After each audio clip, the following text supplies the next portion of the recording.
Depuis que je suis petit, je suis un très grand fan de Kung Fu Panda. J'ai poncé les DVD des 2 premiers films et globalement, je trouve que la trilogie est très très bonne, montrant parfaitement l'accomplissement d'un héros partant du bas pour aller vers le haut. Se jouant des clichés du genre tout en étant très fun, assez drôle, très dynamique et avec des bastons très bien chorégraphiés et mis en scène, j'ai beaucoup entendu dire que le 4e était une catastrophe.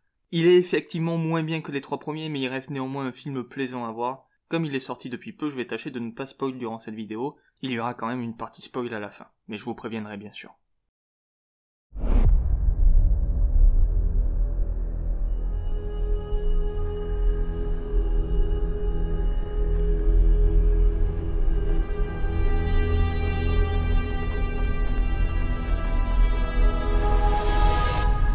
Just the right amount of spice.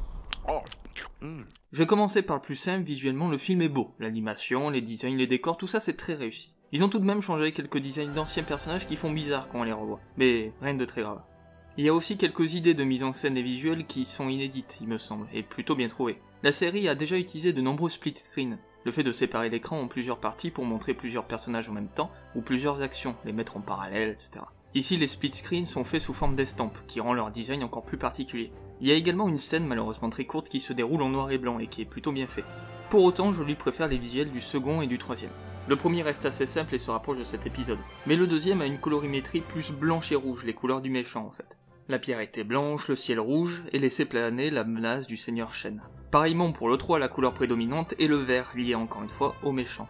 Bon là, le tout est un peu fade, pas mauvais, mais moins bien que les autres, et c'est globalement ce qui caractérise ce film. D'ailleurs, l'esthétique se rapproche un peu du dessin animé moche qu'ils ont sorti, et pourrait aussi s'expliquer par le fait que le budget est le plus léger de la saga, avec 85 millions de dollars contre 130 pour le premier, qui était déjà le budget le plus faible jusqu'à présent. Pareil, je fais un aparté musique parce que j'y pense à l'instant, mais elle n'est pas très marquante, on réutilise certains anciens thèmes très cool, mais pour le reste, si. La seule pour laquelle j'ai été emballé, c'est une musique lors d'une course-poursuite. Au-delà de ça, rien de très marquant. Enfin, pas autant que le thème de Kai dans le 3 ou ceux du flashback du 2. Et bien sûr le thème principal du premier. Encore une fois, pas mauvais, c'est juste moins bien. Au niveau du scénario, on est sur un scénar de Kung Fu Panda, c'est-à-dire rien de très compliqué. Un nouveau méchant débarque, faut lui casser la gueule. Po, lui, va devoir passer un nouveau cap dans son apprentissage de maître de cet art martial. Il doit abandonner son rôle de guerrier dragon pour devenir, comme Oogway avant lui, guide spirituel de la vallée. Dans sa structure, le film ressemble beaucoup au deuxième. Un grand méchant fout la merde quelque part, Po va devoir l'arrêter avant que le monde soit en danger. Mais plusieurs points diffèrent et c'est pas l'avantage du 4. Déjà, nous n'avons aucune attache émotionnelle, ce qui rend le 2 excellent, c'est que le méchant est lié à la backstory de Po. Un trope classique mais super efficace pour créer de la tension, du mystère et faire en sorte qu'on soit à fond avec le protagoniste. Là, comme Po n'a plus de mystère pour nous, on se concentre sur Zen, la renarde voleuse, qui va aider Po dans sa quête. On apprend son passé en 30 secondes et on n'y revient jamais, bref, c'est du bâclé. Et je ne me suis pas plus que ça attaché à ce personnage. Ce qui est vraiment dommage au vu de la fin. La méchante a elle aussi un passé et des motivations intéressantes qui la rapprochent de Po, mais je n'arrive pas à la voir comme une vraie menace. Sa magie est très limitée dans son utilisation, donc même de ce côté-là, elle est pas bien desservie. Alors même que tous les méchants de la saga sont bien écrits, ou alors de vraies menaces. Tai Lung est l'opposé de Po et sur le papier bien plus puissant que lui. Shen a tué les parents du panda et n'est pas loin de la victoire. Kai est une menace du passé que Po se doit de défaire. La fin de l'antagoniste de ce film est assez anticlimatique et décevante. Bon, je vais conclure en parlant des thématiques, et là je vais avoir besoin de spoil. Donc, pour ceux qui ne l'ont pas fait, abonnez-vous, partagez, et je vous dis à la semaine prochaine. Dans ce film, et pour le coup, c'est super intéressant et c'est ce qu'il fallait faire, Po doit devenir un maître. Il doit choisir un successeur, lui enseigner le kung-fu. Or, bien sûr, lui n'est pas encore prêt et s'éclate dans son boulot. Et c'est vrai que le personnage ne semble pas avoir vieilli, donc pourquoi ne pas faire une vraie ellipse plus importante, puisque de notre point de vue comme celui de Po, rien ne presse. Zen, c'est le nouveau personnage, on en a enlevé plein d'autres pour lui faire de la place, notamment les 5 cyclones qui reviennent dans une scène à la fin, mais on ne les fait pas parler pour pas payer les célèbres comédiens qui leur donnent leur voix. Mais bref, Zen c'est une gosse des rues, recueillie par la caméléone quand elle était petite afin de s'en servir.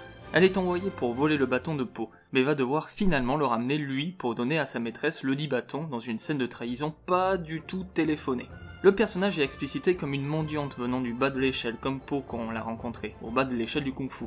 Pour autant, le guerrier dragon va voir en elle son successeur, comme Oogway le vu jadis. Le problème pour moi, hormis le fait que le message du film est vraiment monté sur des sabots de 36 tonnes, c'est que c'est pas très bien exécuté. Po ne semblait pas destiné à devenir un guerrier dragon parce qu'il était gros, qui n'arrivait pas à s'entraîner comme les autres, mais Shifu va trouver des entraînements adéquats et faire de Po le meilleur. Zen, elle, est balèze physiquement, elle se déplace vite, elle est furtive, Elle tient tête à Po quelques instants. Elle est faite pour le kung-fu, le milieu social duquel elle vient n'influence pas là-dessus. D'ailleurs, thématique très vite éludée comme les PNJ des bas-fonds, on s'en bat les couilles, ils se démerdent. Quoi, le guerrier dragon doit amener la paix? Bon, on n'a qu'à dire qu'en battant la caméléone, tout le monde va redevenir gentil. Toute la thématique du film est basée sur le fait de changer. Po doit changer pour devenir guide spirituel, Zen doit arrêter de voler, et la caméléone est une polymorphe. Ok, je comprends. Mais Po botte quand même le cul de la caméléone, ça aurait été intéressant par exemple que les anciens maîtres du kung-fu se rebellent, notamment les anciens méchants de Po, et qu'elle perde le contrôle, là elle aide Po et devient une gentille. En plus elle dit elle-même qu'elle était refusée des salles de kung-fu, comme Po finalement. Le parallèle était parfait, et Po faisait changer quelqu'un, alors qu'il n'a pas pu le faire pour ses autres adversaires. Bon pareil, petit mot sur le fan service, le film est rempli de références principalement au premier et second film. Et rien que toute la scène de fin avec les 5 cyclones, au secours. Une emphase particulière est faite sur Tai Lung, et c'est sympa de le voir respecter son ancien adversaire à la fin du film. Par contre c'est bizarre que Shen et Kai aient la même réaction, alors que pour le coup leur personnalité ne correspond pas à ça. Bref, là je chipote un peu. En conclusion, je n'ai clairement pas passé une mauvaise séance, mais je suis déçu de la pente que prend la saga. Pourquoi refaire un film, donner la réal à celui qui a fait Les Trolls et Shrek 4, et donner si peu de budget? Merde, Kung Fu Panda c'est une très bonne trilogie de films, honnêtement je pense que j'en parlerai dans une vidéo, car elle vaut vraiment le détour, mais ce quatrième film, même s'il essaie de poursuivre, n'y arrive pas tout à fait, il est à chaque fois un cran en dessous de ses prédécesseurs, et tout ça s'accumule suffisamment pour me faire dire qu'il est de trop en l'état dans la saga de Kung Fu Panda.